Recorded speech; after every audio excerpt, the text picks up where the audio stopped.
This episode is brought to you by Indeed. When your computer breaks, you don't wait for it to magically start working again. You fix the problem. So why wait to hire the people your company desperately needs?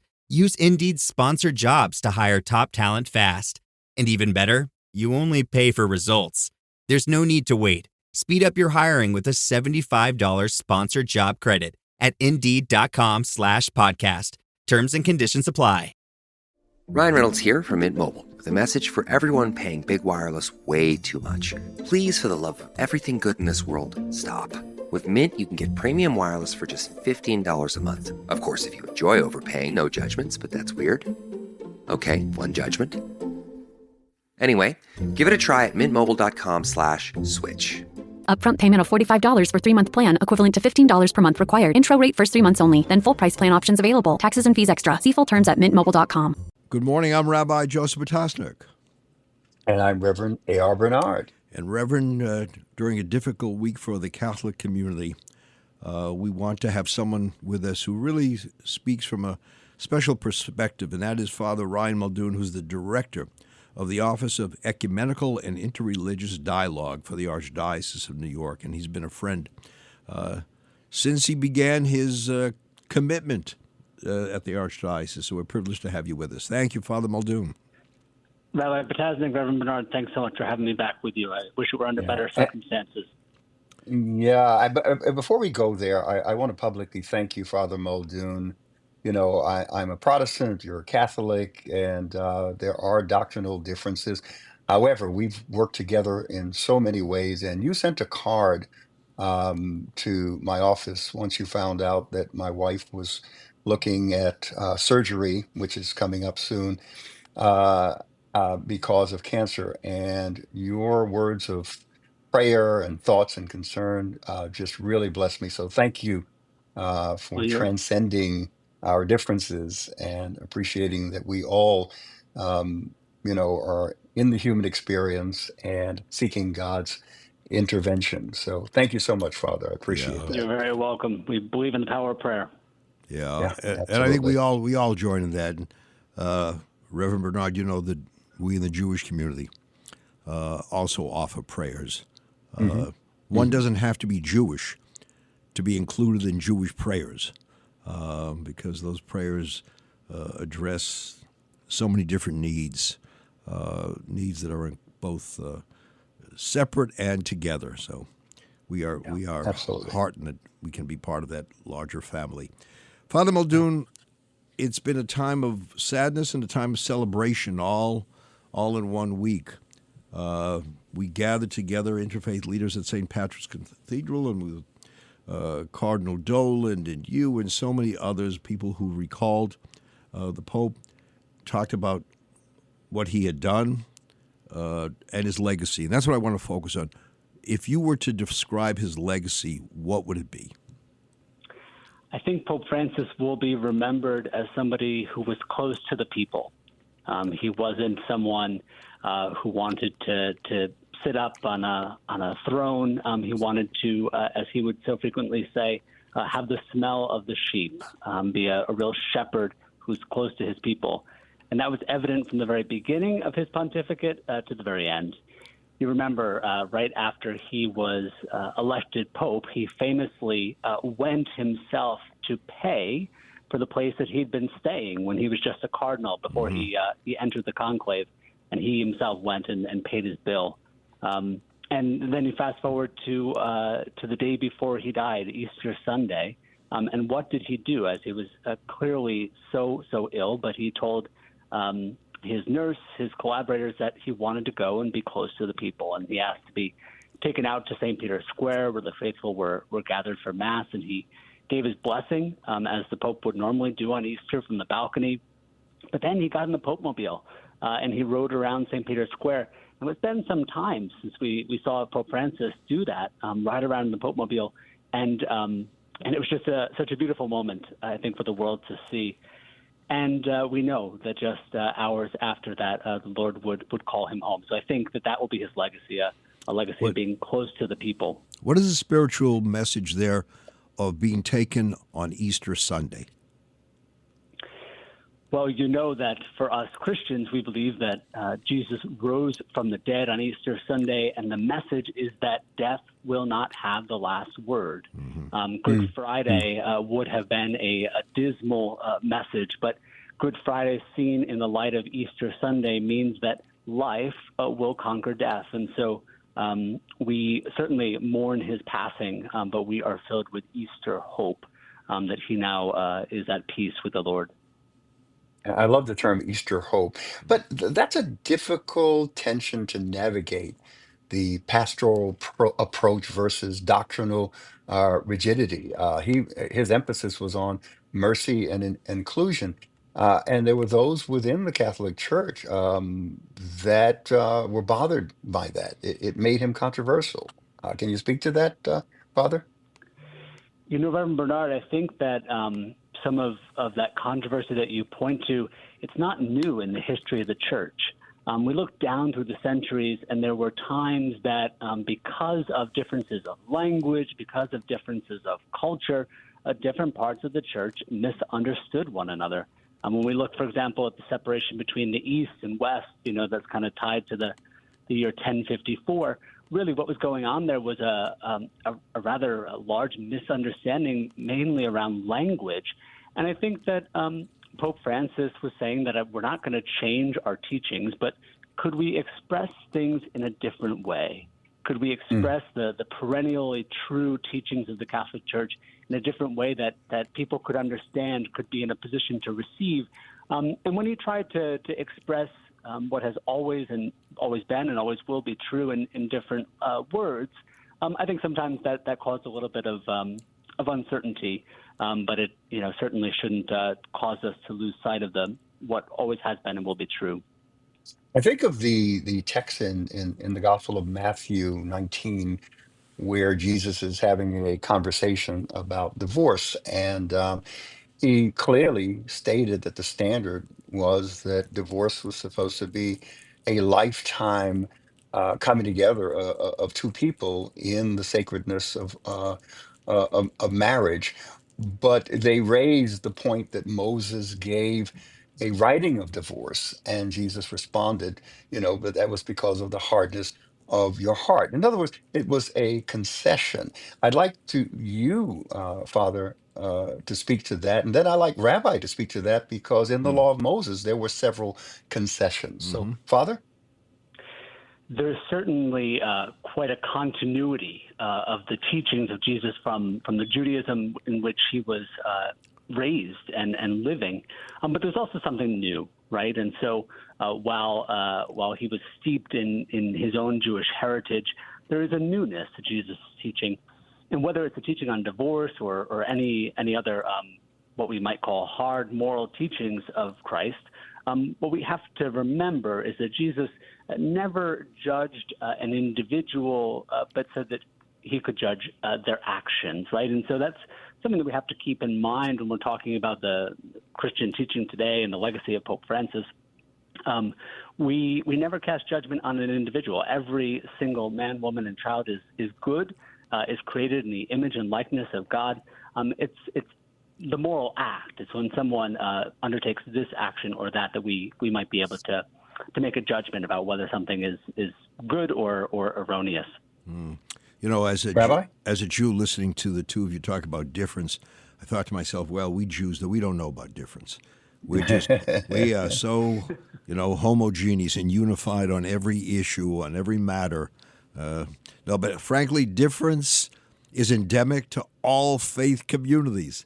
I think when you get people together and we all are privileged to have a mind, the things we're going to look at passages through very often a different lens. And thankfully, we're able to talk to one another and try to work out difference. Look, divorce is something that is not advocated in Jewish tradition, but it's a reality of a relationship. People get married, and hopefully it's a lifelong commitment. But there are times when divorce becomes the option rather than being in a very unhealthy relationship.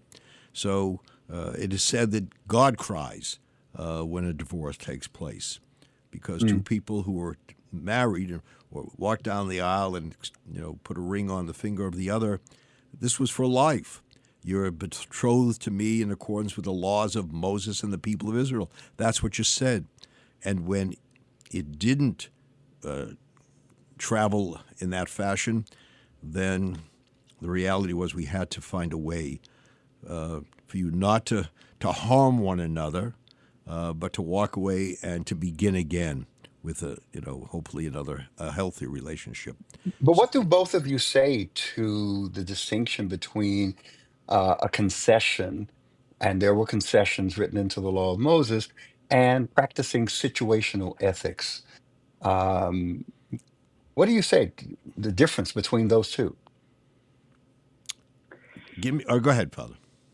Just to follow up on the rabbi's point, we too in the Catholic tradition would acknowledge that there are times where a couple that is married may need to separate, but we would ask them to realize that in the eyes of God they're still married, and so while they might need to live separately and live separate lives, we would call them to a way of life that would acknowledge that somewhere, maybe not under their same roof, they still have a spouse, and so to live that way, not to be actively dating and not to remarry. So we certainly don't.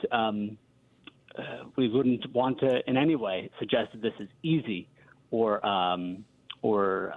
straightforward. But we recognize that, as Pope Francis so often said, life is not black or white. We often live in the gray of life, and so there's a call to pastoral accompaniment there. Hilton brings you new ways to stay, with experiences that let you capture the glory days. Introducing the Graduate Hotels. Each inspired by local college towns, these stays are always original and never boring. Get in touch with traditions all across the country and enjoy a stay that's a class above the rest. Book at Graduate Hotels with Hilton Honors Points at Hilton.com. It's a win-win. Hilton, for the stay. Your snacking routine can get a little dull. Time for an Oikos remix. Like a crunchy storm of sea salt praline pretzels, dark chocolate, and butter toffee, showering down into a smooth, creamy yogurt. Enjoy 3 Oikos remix varieties with epic mix-ins and 11 grams of complete protein per 4.5-ounce serving. See remixyogurt.com. So good, so good, so good. Great gifts for mom? We've got them. And they're up to 60% off at Nordstrom Rack stores now. You know they have Marc Jacobs? Gotta show mom some love. That is so good. Snag amazing deals on Mother's Day gifts from Barefoot Dreams, Kate Spade New York, and more. Great brands, great prices. That's why you rack. We're shipping Mother's Day gifts with a rapid-fire round of questions. Ready? Yes. My gift. Can you pack it? Yep. Ship it? Yes. Guarantee it? Of course. Oh, send gift baskets? For sure. Protect electronics? Dog-proof it? Return it if they hate it? Yes, no, and yeah. Are you the UPS store? Hey, we have a winner! Visit the upsstore.com/guarantee for full details. Most locations are independently owned. Product services, prices, and hours of operation may vary. See Center for details. The UPS store. Visit a store today. Yeah, and we would feel you do have an opportunity to marry again, that you're not married to that partner for life. So we differ in that fashion, but I think we both recognize that there are imperfect relationships, imperfect situations in which we have to provide a landing spot, so to speak, for you, so you don't feel I have no way out. There's no exit strategy for me. Right. We don't want to see it, but if we have to see it, we're going to support you in any way we can. You're not going to be a pariah in the community if you choose to divorce, but, it's something we prefer would not have happened, but when it does, we are here for you. And what was Pope Francis's hope in raising some of these questions and asking the church to look at these teachings and to look at the way we articulate them? His hope was to express that everyone has a place in the church, right? The church is a place for sinners and for saints, right? And for sinners, always in the possibility of becoming saints. And many saints who began as terrible, real sinners. We look at some of the great saints of the church. St. Ignatius of Loyola comes to mind. really lived a life of dissipation. St. Augustine, the same. And so Pope Francis wanted to say that no matter where someone might be along their journey, he wanted them to know that the church had a place for them, right? Again, the church can engage in judgment about someone's actions, but everyone, no matter who they are, no matter what they've done, they have a place in the church. And that's, I think, what Pope Francis was trying to express in the course of his pontificate. Father Muldoon, thank you so much for being with us on this very busy day and busy time for you. Thank you. Let's talk about the Jewish community, obviously, that I am, privileged to be a part of for my entire life, and hopefully there's more to it. Pope enjoyed a relationship with Rabbi Abraham Skorka. It was really a long, long relationship, and a very deep relationship. The Pope visited synagogues. He spoke on the Middle East, which there was a serious difference of opinion with a number of members in our community. But the lines of communication that he established with the Jewish community and with other communities was something I think that made him very, very important to us. That we disagreed, but we had an address. We had a person to whom we could share our disagreement. I think I had spoken to you about that, that the door was never closed. We always had the opportunity to sit down and say, Your Holiness, we seriously disagree with a position you took on the Middle East, on Israel and Gaza, but we didn't walk away and sever ties. And I think we recognize that a friend is a friend, a disagreement is a disagreement, and it doesn't have to devolve into destruction of the relationship. Right. Well, we have to say, first of all, that Pope Francis was building on the legacy of his immediate predecessors, right? Mm-hmm. Especially that of Pope John Paul II and Pope Benedict XVI. You said that Pope Francis visited synagogues, and that's true. But just to stop there for a second, to recall that it was in 1986 that John Paul II famously walked into the Great Synagogue of Rome. And that was the first time in history, probably since the time of St. Peter, the first pope, for a pope to enter a synagogue. So we today take for granted that the popes, would go into the houses of worship of other religious traditions. But that it hasn't been that long that was the case. And so just to kind of put that in historical perspective, it's only been since the 80s that these things have been happening with some regularity. But you're absolutely right, Rabbi Potasnik, that when Pope Francis was elected, he certainly was picking up the mantle of his predecessors, but he came to it with some experience. You mentioned his long relationship with Rabbi Skorka in Argentina. I think they even wrote a few books together. Mm-hmm. And so this is a commitment that he came to Rome with. And then he exercised his ministry as the successor of Peter with a particular solicitude for the Jewish community and for those of other faiths. I was mentioning to the two of you that Pope Francis, he undertook these pastoral visits to countries around the world that really have a very small or almost non-existent Catholic population. And it left some observers kind of scratching their heads saying, gosh, why would the Pope go to visit these places? He went to places like Myanmar and Bangladesh, the UAE, Bahrain, Indonesia. But he saw himself as a pope for all people.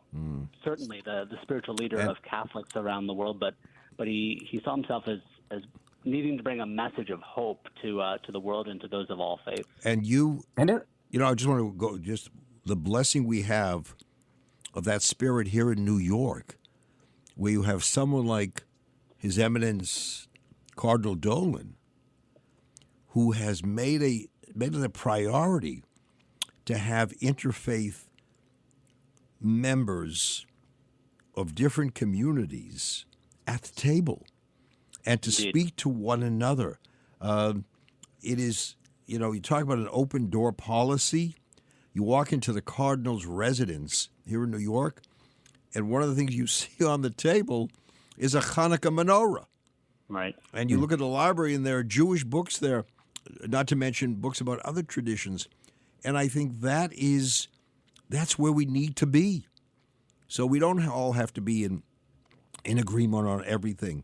But when we disagree, we know that we have a relationship we want to preserve, and it's a relationship built on respect and trust, and therefore we don't have to be fearful of saying what we feel is contradictory in our view, but we have a person with whom we can, express that thinking. And Don't has both it you ever gentlemen. been on display Go this ahead, week? Father. That's ever been on display this week, Rabbi, and I'm sorry for cutting off Reverend Bernard, just to say that it's amazing how after the death of the Pope, my phone, my text messages, my emails have been flooded with messages from interfaith leaders, and I'm sure it's only the more true for Cardinal Dolan, that these relationships are not just ones that we sustain in the good times, but ones that we lean on in times of trial. And so we've been so moved by the outpouring of support from the interfaith community. Before Cardinal Dolan left for Rome on Tuesday afternoon, he had a mass at St. Patrick's Cathedral.